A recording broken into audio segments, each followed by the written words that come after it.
Olá, camaradas! Todas as pessoas sejam bem-vindas ao pequeno dicionário crítico de cultura viva e integração latino-americana, um projeto inacabado, porém necessário. O título dicionário pode ser considerado uma impropriedade, pois não elencamos nele palavras ou locuções, não buscamos seus significados, tampouco organizamos em ordem alfabética. Para nos defendermos de eventuais críticas, consideramos que estamos diante de um dicionário heterodoxo na forma e no conteúdo. Nisso que acabamos de citar, seu caráter heterodoxo, reside um primeiro aspecto de sua necessidade. Por um lado, uma atitude no mínimo cautelosa com relação a ideias e definições largamente aceitas no campo, especialmente do cultura viva. Por outro, um gosto em desafiar o pensamento convencional, por mais que um dia se tenha sido inovador e, sobretudo, se tente emular, performar na atualidade, uma disposição crítica e transformadora que de fato não existe mais. Esse pequeno dicionário surge assim, sem amarras, a não ser com livre exercício de uma produção de conhecimento desalienada, sem obrigação de uma defesa disso ou daquilo que se constituiu como senso comum cultura viva. Nasce com a leveza de saber que nada aqui é definitivo e que tudo aqui, se não hoje, amanhã, sob a observação de outros olhos também críticos, revelará possíveis parcialidades, limitações analíticas, conceituais e políticas. E também contradições, estas que se constituem de fato como o grande motor que faz a roda do mundo girar. Sua necessidade também advém de duas lacunas identificadas que nos impõem três desafios. A primeira lacuna diz respeito ao tema da integração latino-americana e caribenha.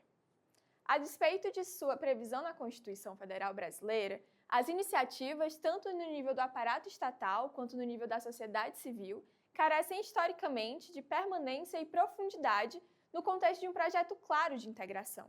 Todavia, seria um equívoco imaginar que, por conta de toda a trajetória histórica que passa por Bolívar, San Martín, Ugarte e Martí, dentre outros e outras, esse tema esteja substantivamente mais amadurecido nos demais países da nossa América Latina. Nesse sentido, nasce o primeiro desafio de caráter político-educativo, que consiste em contribuir efetivamente para a construção de um campo de produção de conhecimento e ação efetiva que fortaleça o sentido e a pertinência dessa utopia concreta, que é a integração latino-americana. A produção cultural e comunicacional, nesse cenário, ocupam a centralidade dos esforços que temos realizado. A segunda lacuna se refere ao campo do cultura viva e aponta para a não sedimentação de um movimento político-cultura viva autônomo, emancipado em relação à política pública, com princípios, horizontes, estratégias e arcos de aliança meridianamente definidos. Por isso, temos denominado a chamada Rede Nacional Cultura Viva como um proto-movimento, não mais do que isso. E, de fato, raras são as pessoas e organizações no âmbito do Cultura Viva que falam do coletivo dos pontos de cultura como um movimento. O termo rede, que é de fato uma estrutura institucionalizada prevista na Lei Cultura Viva Brasileira, é aquele mais amplamente utilizado pelos pontos de cultura. Isso, na nossa avaliação, caracteriza um sintoma de um corpo que não quer se emancipar, que resiste em romper com a conveniente tutela estatal ou tenta preservar a todo custo a fantasia sobre a horizontalidade e a paridade de armas nas relações entre entes estatais e não estatais, a controvertida gestão compartilhada. Um sintoma que talvez revele mais um desejo de adaptação e ajuste do que de transformação estrutural, sobretudo no núcleo mais duro do sistema de opressões que esmaga as classes trabalhadoras e subalternizadas, o capitalismo. Nesse caso, o desafio é constituir um sentido do movimento. Isso não significa não se relacionar com a política pública, tampouco não lutar pela sua ampliação e aprofundamento. Isso faz parte dos processos de luta de quaisquer movimentos. Trata-se somente, de modo análogo ao desafio da integração latino-americana, de constituir um campo emancipado para incidir nas políticas públicas de modo mais qualificado, de modo crítico e propositivo e com total autonomia. Refere-se ainda a dar um passo além. Não ser um movimento para o movimento, voltado para si mesmo, utilitário, mas um movimento junto com outros movimentos para a mudança estrutural revolucionária daquilo que denominamos nossa hidra contemporânea, a ordem capitalista colonial patriarcal. Chegamos, então, ao nosso terceiro desafio, que consiste na articulação entre a cultura viva e a integração latino-americana, de modo que a primeira possa ser uma contribuição relevante no caminho para a construção da segunda. Esta relevância, no entanto, está diretamente relacionada a se queremos ou não constituir um movimento, e, em caso afirmativo, que tipo, que características ele teria.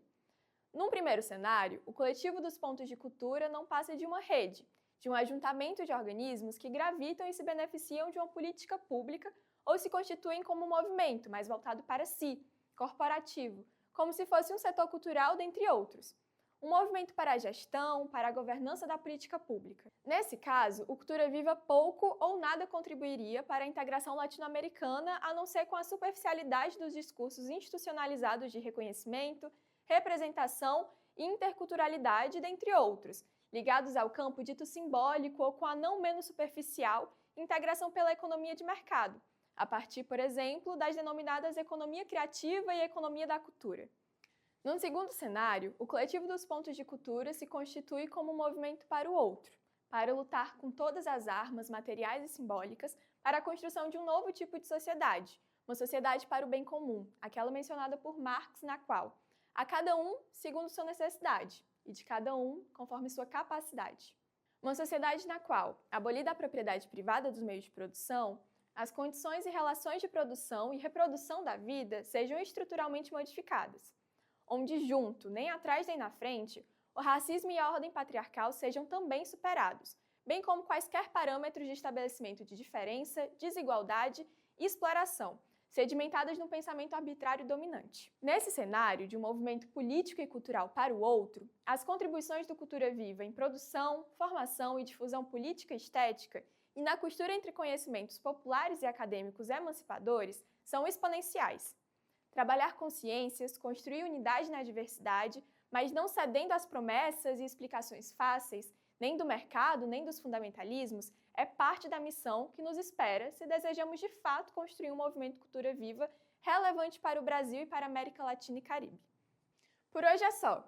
Acompanhe o primeiro episódio, que tratará da integração latino-americana sob uma perspectiva internacionalista e socialista. Até mais!